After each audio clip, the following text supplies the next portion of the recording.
One of the odd trends I see is the belief that because something is politically correct and comforting, it's assumed to be factual. With the subject of Westerners deciding to travel to join ISIS, especially when it comes to women, though sometimes men as well, some people sort of throw their arms up in confusion as to how it happened. In part, this serves a purpose in making the potentially upset relatives feel there was nothing they could do, and as such, events were not their fault. While I would agree with saying that in the moment to comfort a grieving relative, it's important to remember the statement is not necessarily true. The process by which people are convinced to join cults or recruited for various organizations is not an arcane subject shrouded in mystery. It may be out of the hands of the layperson, but as a species, this is not a new thing for humanity to encounter. Propaganda, brainwashing, information control, these are not new. Anyone can ask someone in Child Protective Services how a molestation victim is convinced they deserved it.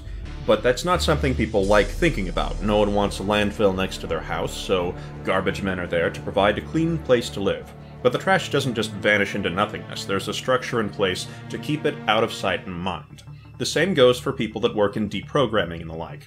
The average person considers the topic unpleasant, and sometimes forgets what's done in the background to preserve the world they enjoy. In a society where we have people attracted to serial killers and sending them love pledges in prison, should it be a surprise that some defect to ISIS when members post on Twitter about how wonderful life is there with free housing and free food and free healthcare? As is common with propaganda, the image crafted for the subject's mind is not entirely realistic, grass being greener after all. But often the subject will be more prone to believe things that grant comfort. They may project a fantasy set of expectations over the outcome.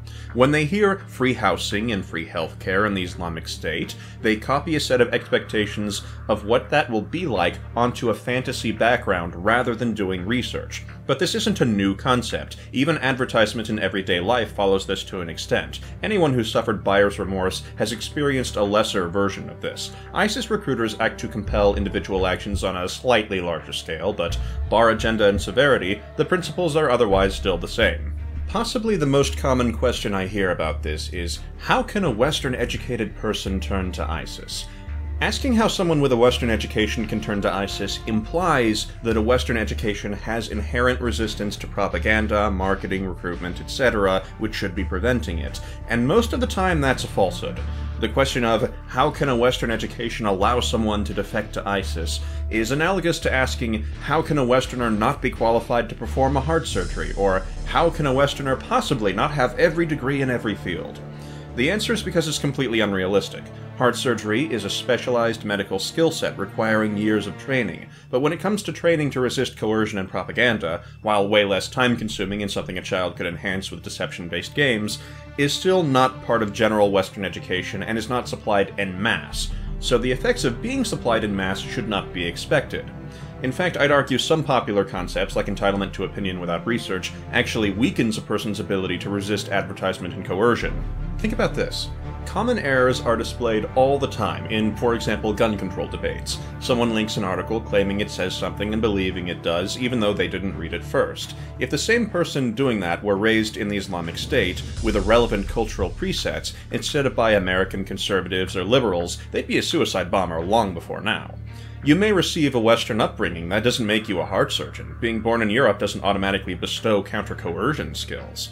It can provide more opportunity for people to develop some of those skills on their own, but nowhere near the dramatic level of given to every person that it's implied to. The amount of defectors to ISIS we have are well within normal margins and should be entirely predicted. Simply existing in the West doesn't grant a state of enlightenment. They get what their education gave them, what their parents and upbringing gave them, and usually that's about it, and doesn't include a how to resist being co-opted into a cult environment manual. Most people fall for lesser coercions regularly, and avoid particularly malignant ones, either from cultural conditionings to predispose them against, or the sheer statistical improbability of encountering them, not because they're these masterminds of the universe. The recruitment process for a suicide bomber is basically a specialized sales pitch, practicing answers to common questions or concerns, and preparing counters and being ready to gish gallop onto another subject to prevent scrutiny.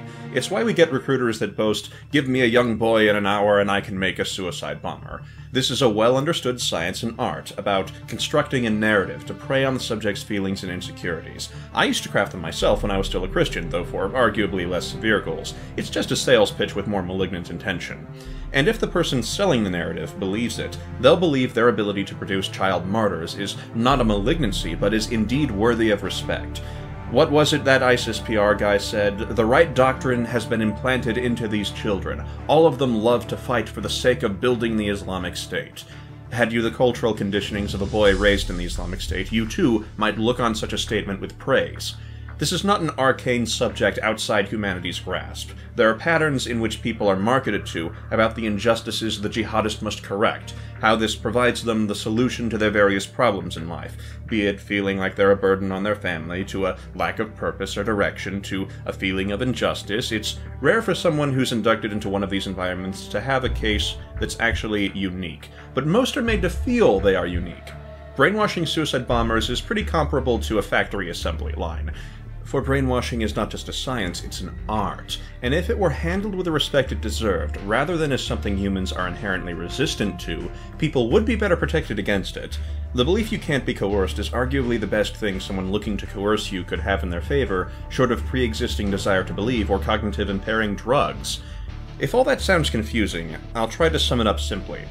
A suicide bomber going from the stage of random person to martyr is a streamlined assembly based on crafting a narrative for the subject's vulnerabilities, and in concept, it's similar to recruitment used in the West. Western population has some cultural conditionings to predispose them against such behavior, but very little real counter-coercion skills, so we still have defectors when the conditioning is insufficient, because while a Western education helps, it usually doesn't include the relevant skills to protect people against this type of manipulation.